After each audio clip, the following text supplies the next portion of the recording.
Welcome to the Authentic Man podcast. I am your host, David Chambers. This is a podcast for men who want more and less from life. More deep connection, more emotional intelligence, more self-awareness, and more great sex. And less heartache, less conflict, less overthinking, and less stress. Creating dating lives, sex lives, and relationships that are incredible and authentic. My deepest goal is that you, the listener, can take away what you hear in this podcast and apply it to your life so that you can experience greater happiness, transformational growth, deeper relationships, and profound sexual intimacy. I believe that as men, we are capable of so much more depth than we are shown or led to believe. So join me as we get deep into this.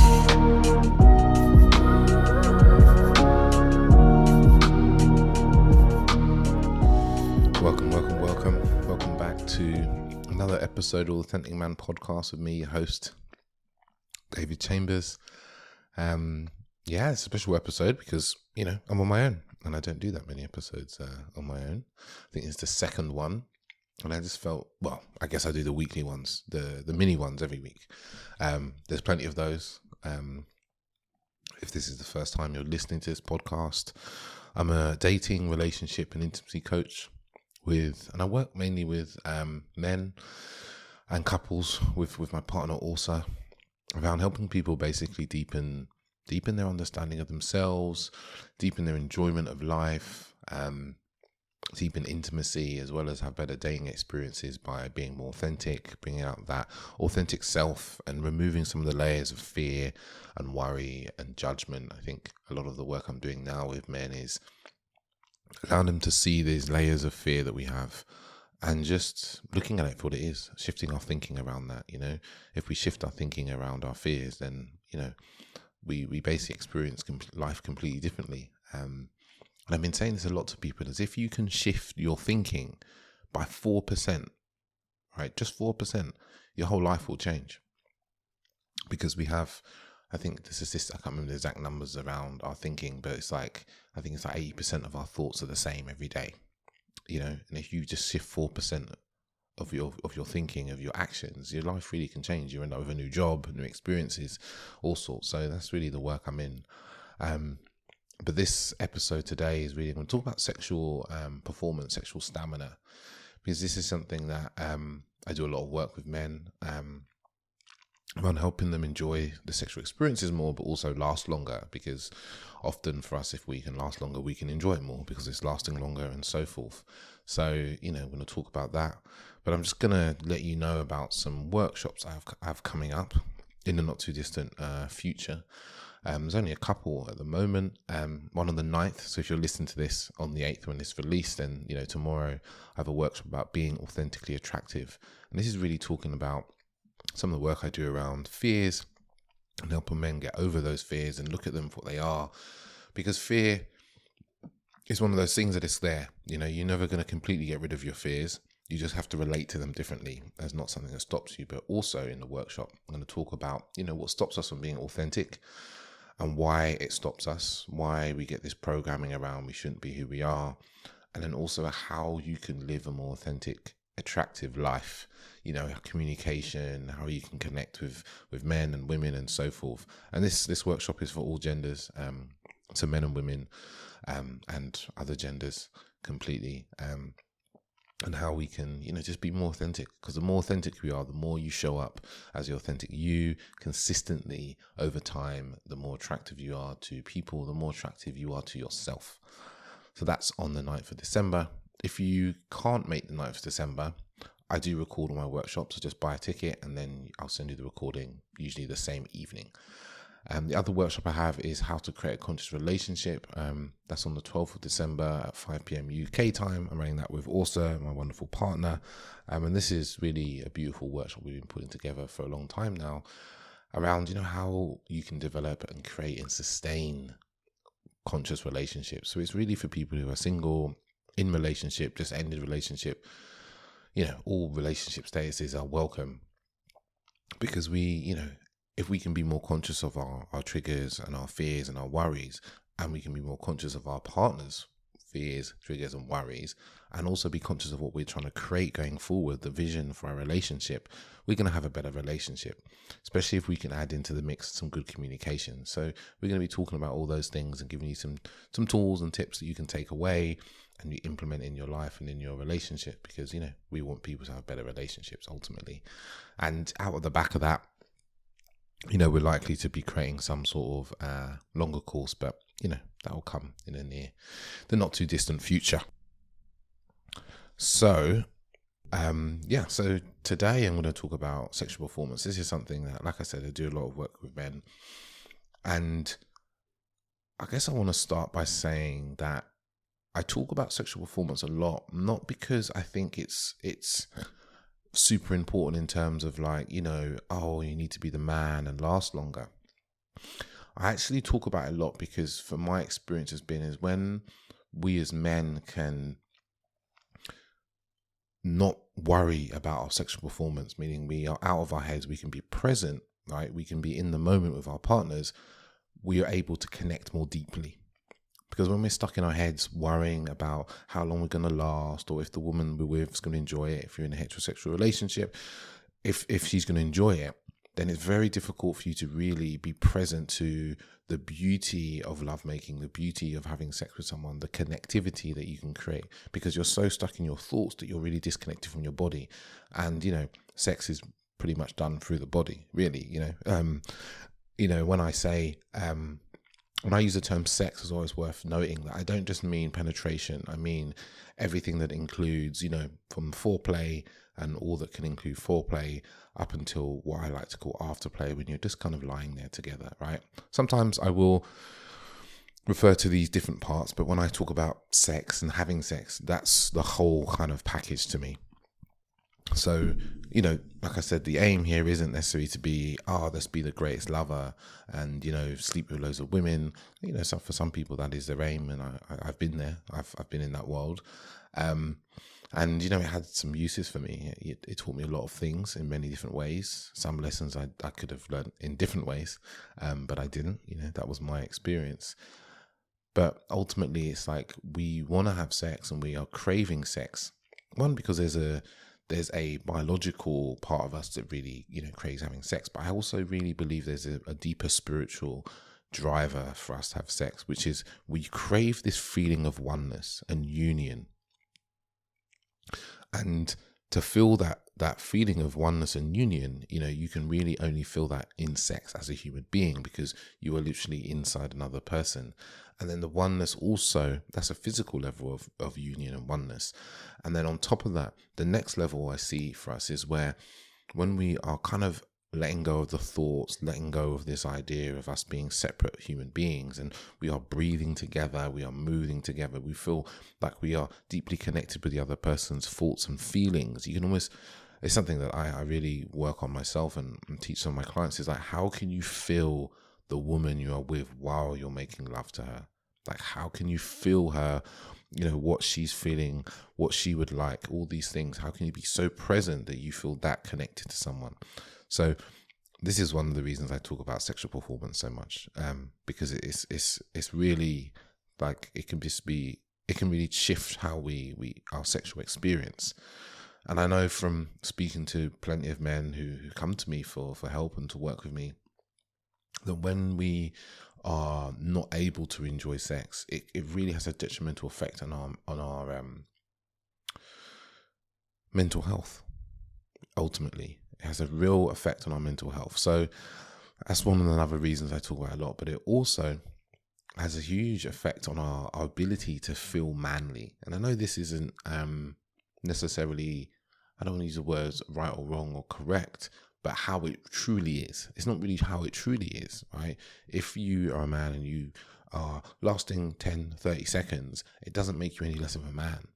But it doesn't stop you from feeling like you feel like you feel less of a man.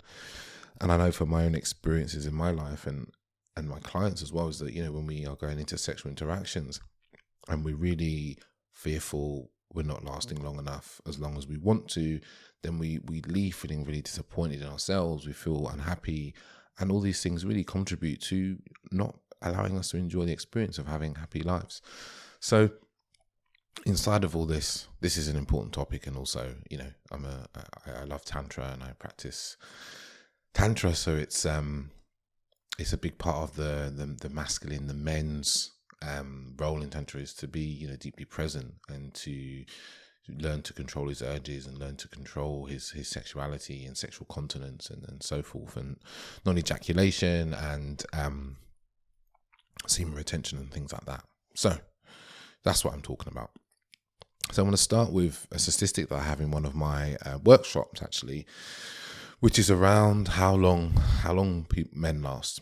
I think it's a survey of like 500 couples, 550 couples, I think it is in the States, where they found that on average, men were lasting in intercourse, meaning penetration, 5.5 minutes, right?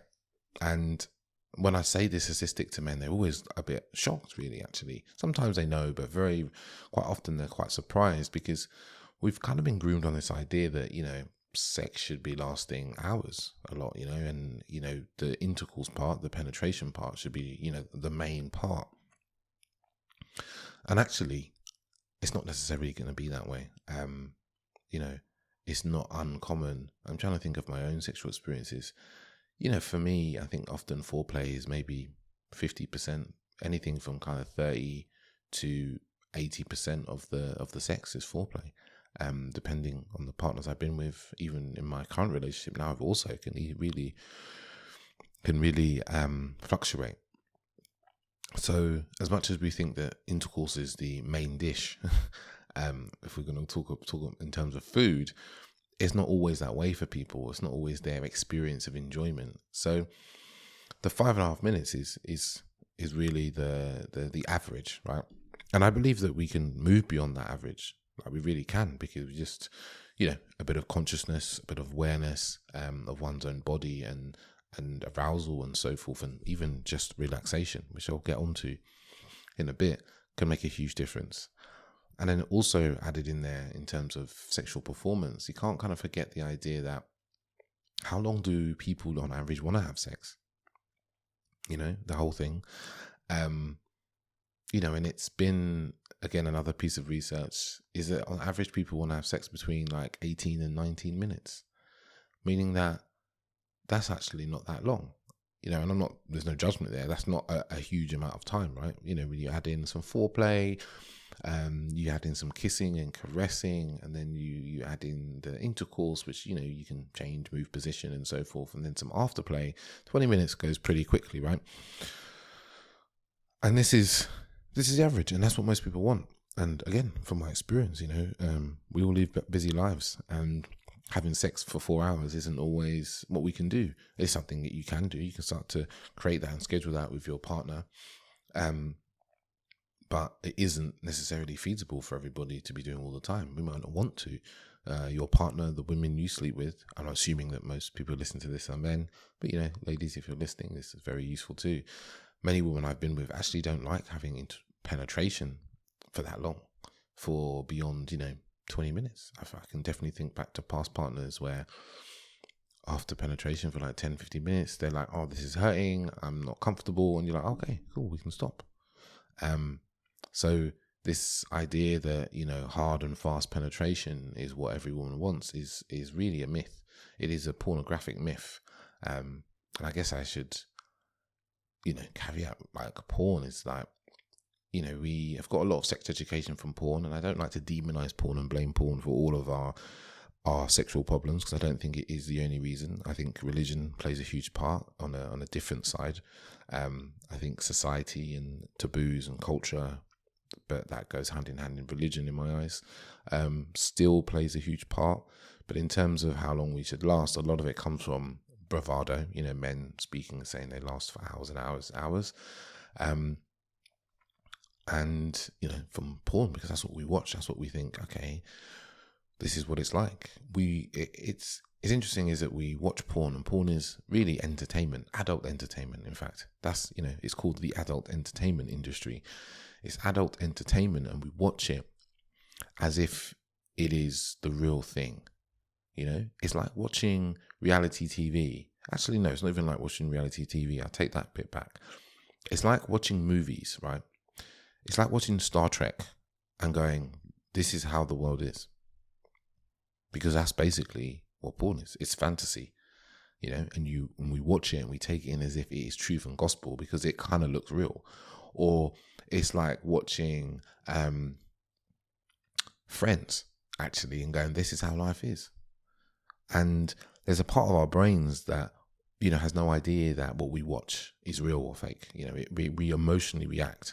Like, it's why when you watch scary movies, you get scared, even though you know it's a movie and it's not real. It still happens, right?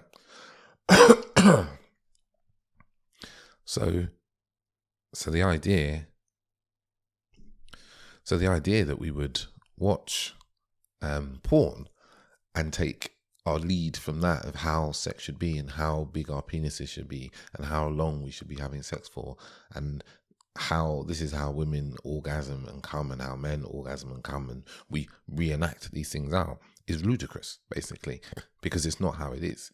It's all well and good if you choose to set up a fantasy through, you know, through deep and true communication, a fantasy that you want to play out. That might be, you know, whatever sort of fantasy. You know, I always think of BDSM when it comes to fantasy and you know, reenacting certain scenes, because they have structures and frameworks for doing that.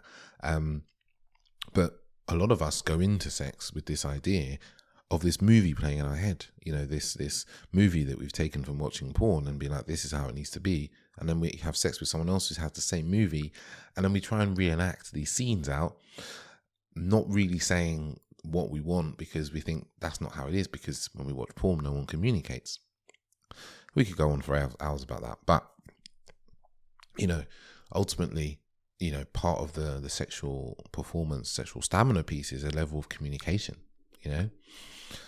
And then we'll, you know, talk about that afterwards, you know, talk about communication and, you know, actually communicating how fast you want it, what you would like, and so forth are really, really important.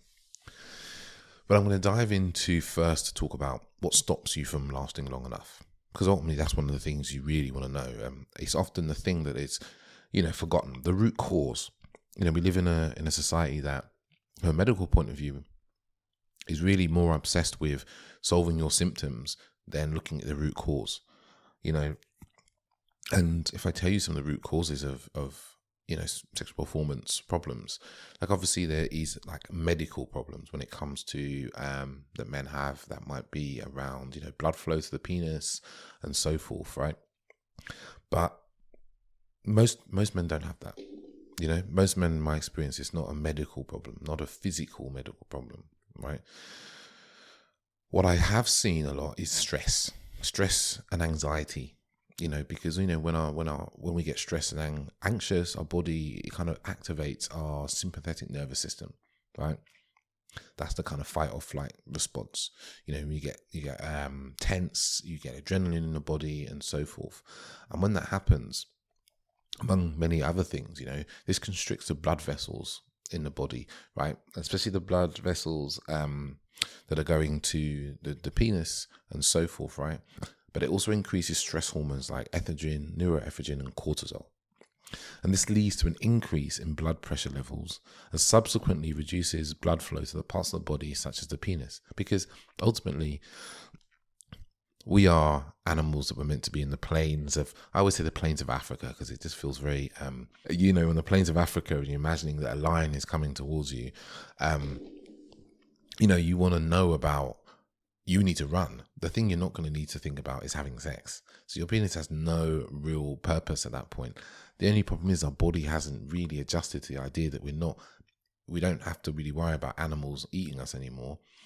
We actually, you know, our worries are far less than that. But we haven't adjusted to that completely yet. So the things we get worried and stressed about are things like, you know, our ability to please our partner, comparing ourselves to other men that person might have been with, how long we can last. You know, that's a big worry, big stress for men. Our penis sizes is another one. I think I probably talked about it on Benio podcast before. I did one with Nick, my coach, and talked about how men become so obsessed with penis size all the time. And this becomes a big worry when you're, thinking that all the other men are bigger than you and that your size really matters. And if you really want to hear about size and the 3-foot cock and so forth, you should go back to that episode that I did with Nick around penis size and expansive sex. Men also worry about body image as well. It's a big problem, like worrying about, am I too fat? Am I too skinny? Have I got big muscles? I haven't got big muscles. And, that creates a huge stress and worry and anxiety. Feeling incapable and inadequate of pleasing the partner as well is a big concern and worry. And then stress around erection, whether I'm going to get it up, whether it's going to go too quickly. I think that's probably one of the biggest worries for men. I don't know a man I've ever talked to about this that hasn't had that concern. And that, if you're a woman listening to that, that is every man I've ever spoken to about sexual performance and erections and stuff. Every man I know has had that worry at some point in their sexual life, including myself. It's definitely been a concern for me. It probably is a concern for me on a, every so often it comes up, where, all men have experienced a time where, and let me talk about myself, experienced a time where you want to have sex and you don't get it up, or midway through sex, it goes down. And this can create a worry of, am I going to be able to please my partner? Am I going to be able to, have my partner enjoy having sex with me? So it's a big concern. And the next one I have here is that worry about a new partner. Can I please this new person? I want to be good. I want to be a good lover. And that's a big worry for us. And these things, create stress for us. This is just in the moment stress, right? We're just talking in the moment stress of having sex. The other stresses that we talk about are life stresses, like work. There's another, work stress, money stress, even health stress. If we're worried about our health, maybe, we have physical ailments or so forth. They're all creating stress. Trauma, I know people talk about trauma a lot, but, past trauma that's residual in our body that, creates this ongoing stress that we're always feeling. Maybe you're very anxious as a person and you're always worrying, thinking about, what could go wrong, or worrying about you're going to be under attack in some way. And these things create residual stress in the body, and this stress can affect your sexual performance and so forth. And then there's also some of the health things as well, like diabetes, being overweight, high blood pressure, high cholesterol, smoking, drug use, particularly cocaine, if you're drinking a lot as well, not exercising enough, all these things add to this issue around lasting long enough and can I last long enough. And imagine, like, a lot of these stresses that I've mentioned, most of us are carrying multiple of these all the time. And we don't necessarily do very much to relieve ourselves of stress. Not properly, like a practice, like maybe, like somatic practices, like maybe meditation or breath work to actually, relieve stress from the body. A lot of us maybe are, watching TV to relax, or exercising. Exercise can be a great way, to be honest. But we're not always actually reducing stress, and let alone deliberately reducing the stress before we go into having sex. So all these stresses can really be playing a part in really, like, lasting long enough. And if we add into the mix as well, right, some of the other reasons around, say, our masturbation techniques. Like, if we're masturbating quite often, this can also have a negative effect on our ability to last long enough. Or maybe when we're having sex, we are going very hard, very fast, like thinking we have to thrust really hard, really fast. That's, penetration. Poor breathing techniques. If you're breathing very shallow into the top of the chest and not fully into the body, again, it can create more stress. I've got here watching too much porn, because this conditions the body to how sex should be and not necessarily allowing you to be in the moment and feel the sensations in your body. And this can often cause men to be very visually and kind of in the mind when we're used to watching porn, and we're expecting our scenes, our sexual intercourse, our sexual play to play out in a similar way. as well as, feeling very disconnected from the body. This can come from if we have a low self-esteem for what our body looks like, but also if we're just not, doing, daily work or weekly work to be reconnected with the body and to feel into our bodies. So with all these worries and concerns and things get in the way of good performance that we're just doing, just most of us are just living this and having no idea, which is, totally fine because we don't know. But there's so much we can do that's perfectly natural. There's no tablets involved. There's no drugs to take that you can just do with your body. Small daily practices, or weekly practices even, that can really help you. Like this, I'll start with some of the obvious ones, like exercise. Getting your blood pumping, getting your heart going a couple of times a week, whether that's running, whether that is something like, CrossFit or, whatever gets your heart going, spin class, whatever, but to get your heart going, to get blood pumping around your body, that's something that we can all do, to be honest. Whatever your physical condition, you can do something around that to improve the workings of your body. And there's also, eating better, more wholesome foods, less alcohol, less smoking, less drugs, all things that you just need to put to one side. Because, the number of guys that have come to me and said, oh yeah, so I'm having performance issues. And I'm like, okay, what's your exercise like? What sort of foods you eating? You eating a lot of fatty foods, very starchy foods? Is that what you eat? And then they're like, yeah, that's kind of what I have every day. You're like, okay, cool. So let's start replacing potato with sweet potato and start having salads instead of chips, or just really considering like what we're eating and like, is this balanced? Is it full of nutrients? Stuff like that. That can have an effect on your sexual performance. It might not seem so obvious, but it is. It's making a huge difference. And things like varying foreplay.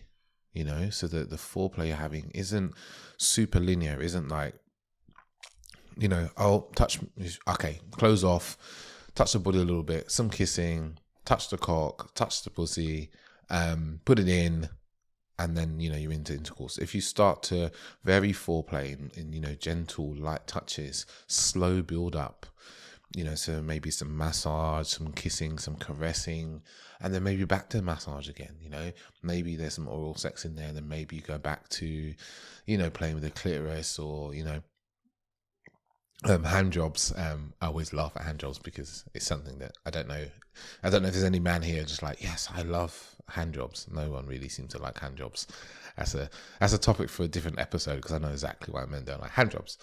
What I would say is this like varying foreplay, making it more interesting, makes a huge difference. And then you can even add into things like, a bit of what's it called? Like meditation is something that me and also do. It's a very tantric thing to start with meditation before we have sex. It brings you both down into a calmness together, into relaxation, even breath work, breathing together in synchrony. Synchronized breathing together again helps you both relax, brings you more present, brings you into the body, reduces any stress that you might have had from the rest of the day. You can do this for like 5 or 10 minutes, with your partner. It really helps to bring you into the present moment, the here and the now, and connect with each other in a way that maybe you've never done before. If you're interested in these sorts of things, please get in touch with me. And also ran a workshop not too long ago called Tantric Foreplay, which is a lot of the sort of thing I'm just talking about there. And even, before you start, again, getting into like massage, slow massage, something like that. That's just waking the body up, getting you ready, getting you used to touching your partner, bringing you into your hands, or if you're being massaged, into your body. Again, it helps us all to last longer, So there's definitely some things you can do there, just at the beginning of sex in the foreplay era. We're going to talk about something that every man can do, because most men are doing this anyway, which is masturbation, right? And this is something that you can really make a massive difference in, right? In your sexual performance by improving your masturbation technique. Most people's masturbation technique is like same hand movement, Lube, not always. A lot of guys I speak to, they don't use any sort of lube or lubricants or oils or anything like that. It's very fast. It's, the aim of getting to coming as quickly as possible and then, getting up and jumping away. And often just you touching one part of the penis, just the head, right?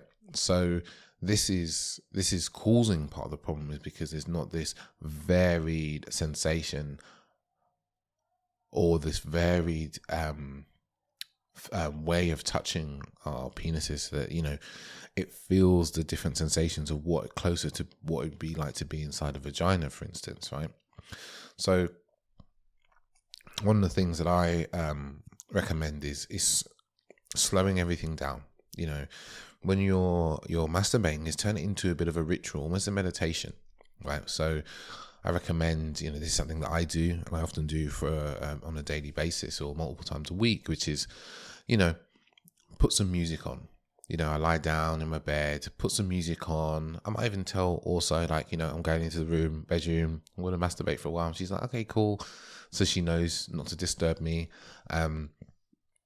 Put some music on. I might even close the shutters or the blinds a little bit so there's some low lighting.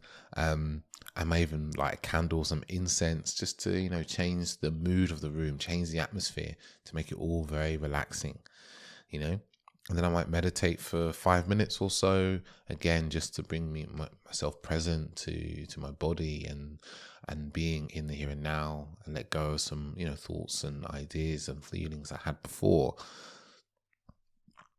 And I'll follow that by some breath work. This could be for anything from 2 to 5 minutes of really deep breathing in through the mouth and then relaxing the belly down. That's a really key part, is relax the belly down. So, do that continuously for a number of minutes. I might follow something on YouTube, or I might just freestyle with some music for myself.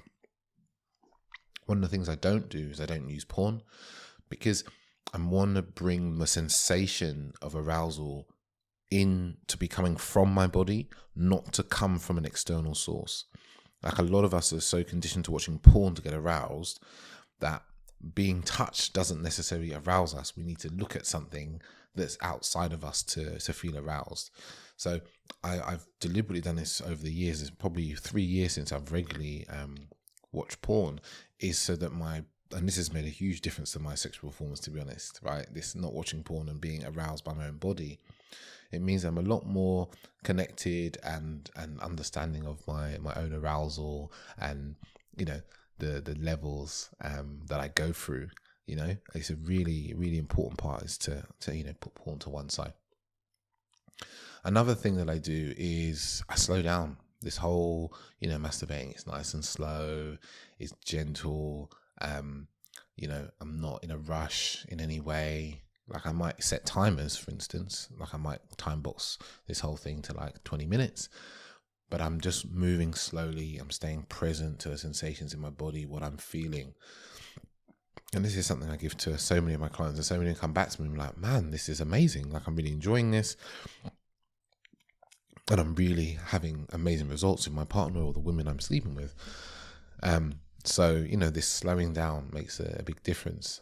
And again, next is really focus on the sensations. I know I've said that a few times, but it's really bringing your awareness to your sensations and your feelings in your body, and just being present to that, not kind of slipping off into fantasy or anything like that. It's just like being really present to what your body's feeling. And the kind of final part of this masturbation practice, this mindful masturbation, as I call it, is non-ejaculation. Is learning to not ejaculate. And this is kind of like, learning to edge, like bring yourself close to the point of no return, and then bring yourself back. Because this makes a huge difference, because we're so used to this very linear process when we are having sex that, I get aroused, I'm about to come, I come, and then it's over. Whereas if we learn to edge and bring ourselves up to the point of no return and come back, instantly our sexual experiences can last longer, because we now are controlling, we are now bringing, the uncontrollable within our control. And this makes a huge difference to the amount of time that we can last, and also the amount of pleasure that we can receive and we can give to a partner. So, the journey of non-ejaculation for me has really brought, sex and masturbation into almost, it's part of my consciousness. It doesn't slip away as part of lust or, being driven by, emotional desire in that moment. And obviously there's times where I do ejaculate, but, that could be once a month, once every 2 months. But, for the sake of this and for you listening, is bringing non-ejaculation into your practice. And this is something slightly different from no frap.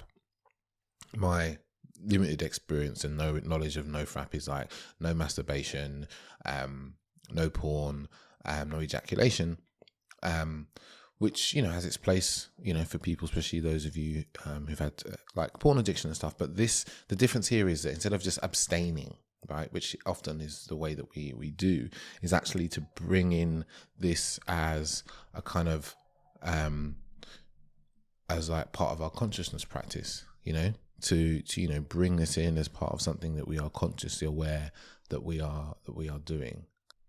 And when we've brought the non-ejaculation into our consciousness, it just means that we can use it as a way to kind of deepen our presence and deepen our consciousness and make us more aware of ourselves, aware of our urges and our desires, right? Our emotions as well. So you're actually using masturbation as a way to expand your awareness and consciousness, which no frap can't do for you, because no frap, you're just abstaining.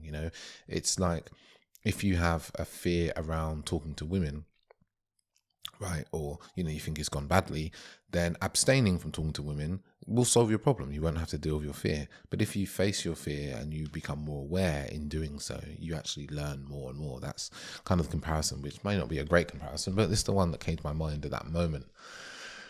And I guess you're wondering what the benefits are, right, of this non-ejaculation, right? Non-ejaculation, this mindful masturbation.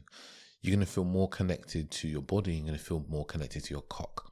There's so many times I speak to guys and they're like, I feel really disconnected from my body. I feel really disconnected from my cock. I don't, it's just kind of this appendage, where it's like when you bring this mindful masturbation in, you're going to be feeling really connected because you're going to be a lot more present to touching yourself and the feelings and sensations of being touched. It's going to make a huge difference for you. And then it's going to really help your ability to stay present and focused during sex.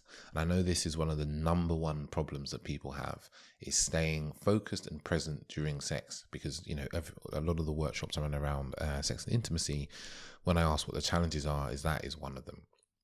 People struggle to stay present during sex. It's a big one for them. And another thing you're going to really get from this is to be able to tune into your partner, because you're going to be present with your own sensations and not so much in your fears and worries about, coming and not coming, right? When you are with a partner, you're going to stay more present and more tuned to them, their feelings, their sensations, their desires, and just what's happening in each moment. It's just going to allow you to give you that space to do that. And you're going to find that, you'll be able to move your body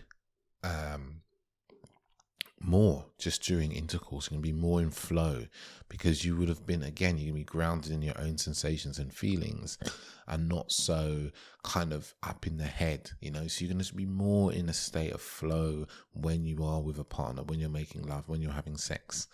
And the last kind of benefit, which is, an obvious one, is you're going to be able to last longer in bed. And I've seen this, and obviously I haven't done any clinical trials, which, I wish I could, but I've just done research for myself and with clients and with men I've worked with, that this makes a huge difference to intercourse. And I can think of one of my clients who will message me every few months and tell me about some of the sexual experiences he's having. And he's really, really enjoying, taking on all the stuff that we've talked about, plus some of the things I want to tell you in a moment, and applying it to his daily practice. And, from the sounds of it, the women he's meeting as well, he's able to really enjoy having sex so much more. So some of the other things you can do, again, some of these are outside sex, some of them inside. And one of the first things is PC muscle exercises. The pubococcygeus is, the pelvic floor. We call it the pelvic floor for most people. Is a muscle that kind of goes from the tailbone to the pelvis, I think, or the base of the penis, or just further up than that. And basically this muscle is the one that you'd use to kind of stop peeing. So, when you squeeze, if you're dying to go to a toilet, but you haven't got somewhere you can go, you would squeeze this muscle to kind of, hold that. And that's the PC muscle. And that is the base of a PC muscle squeeze, is that, you squeeze the muscle to you're basically building the muscle in this area of your body. You're becoming, you're doing your weights, your cock weights almost, you don't need to use weights, but you're attuning yourself to this muscle, but you're also using it to basically build muscle in the area, so you have more focus and understanding and feeling in that area of body, the base of your penis, your arousal rate. But also in the times where you do start to get close to the point of no return, you'll be able to squeeze your PC muscle, relax the rest of your body, and come to relaxation. And then, you can start again with the penetration or intercourse of the sex that you're having. You'll be able to just keep going, you see. So the PC muscle squeezes are really, really important, especially as we get older as well. Incredibly important to do. So I highly recommend them. It's something I do pretty much every day. It makes a huge difference as well. And I spoke about breathing before, in doing it with your mindful masturbation. But breathing is so important when we're actually having sex. I might have mentioned this earlier, that a lot of people are breathing very, very shallow into the top of the chest, right? And that can create more stress in the body, more anxiety, right? So breathing deeply through the mouth or through the nose will allow you to be more relaxed. And when your body's more relaxed, blood flows much more healthily throughout the body. So you really want to, during intercourse, or even just before, it's really beautiful to do before, is to breathe into the body. Breathe nice and deeply in through the nose or in through the mouth, and out through the nose or mouth, whichever you prefer.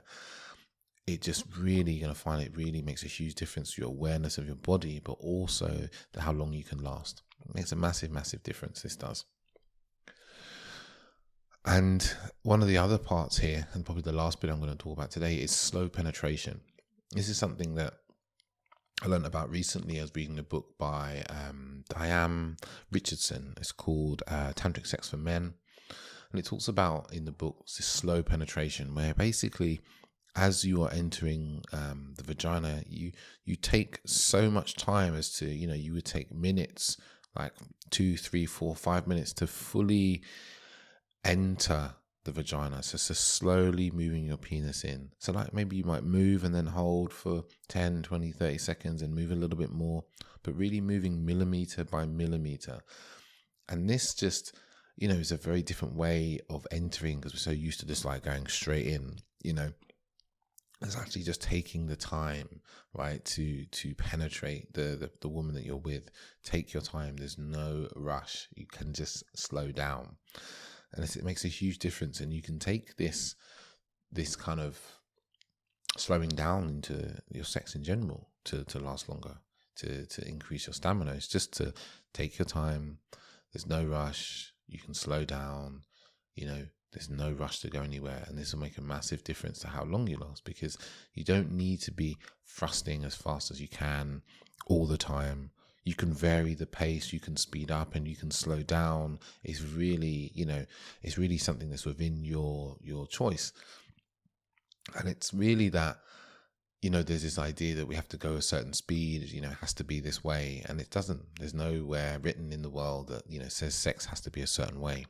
And often as guys, if we bring this slow energy to a woman that we're with, we're really giving her a gift, an experience that maybe she's never had. Because most men are just going as fast as they can. So, you really could bring a whole new level of pleasure and enjoyment to the woman you're with by just simply slowing down and taking your time, because it really will change, what she experiences and how she enjoys sex, because you might be the first man that's ever just really gone nice and slow with her. And yeah, that's kind of all I have today around this topic of sexual performance. And this is a huge one. Like I said, I think it's a really important one, but I also think that it can be something that we can take and help us evolve, help us grow personally and relationally.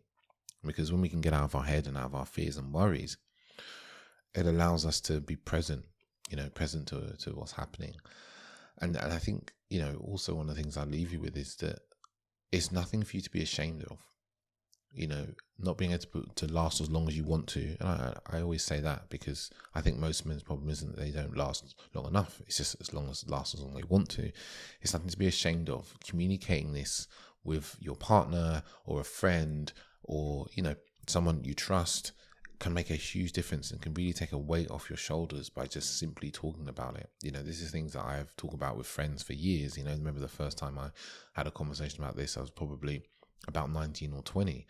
But it's something that I talk about with my friends. You know, I don't feel any shame. You know, I talk about this stuff all the time because I know it doesn't mean that I'm bad or wrong or there's something wrong with me. It just means I'm a regular man. It's very normal for us men to, you know, have bouts and times in our lives where we can't get erection or we finish faster than we want to.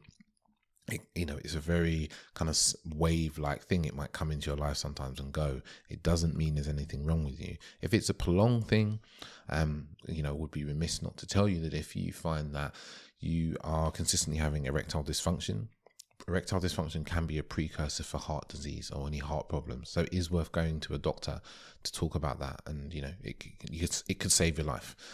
But if it's something that kind of comes and goes, it's something that's quite normal. You know, it's very normal for you to be having sex and your erection to go and then to come back. That's very normal. You don't expect it to be hard the whole time. So it's, you know, and then communicating that with your partner as well makes a huge difference because it takes the stress and worry away, right? It means that you don't have to feel like you have to hide this thing, because that same feeling of needing to hide can create a stress and create an anxiety, which also contributes to your erectile issues, right? So communication is so key.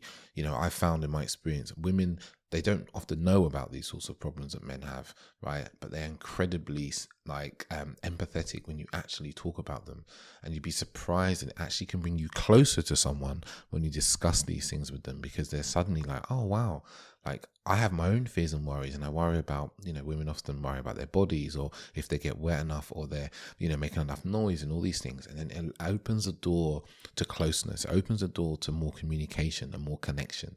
And that is the piece that when we're feeling this shame around talking about this, that we often forget about.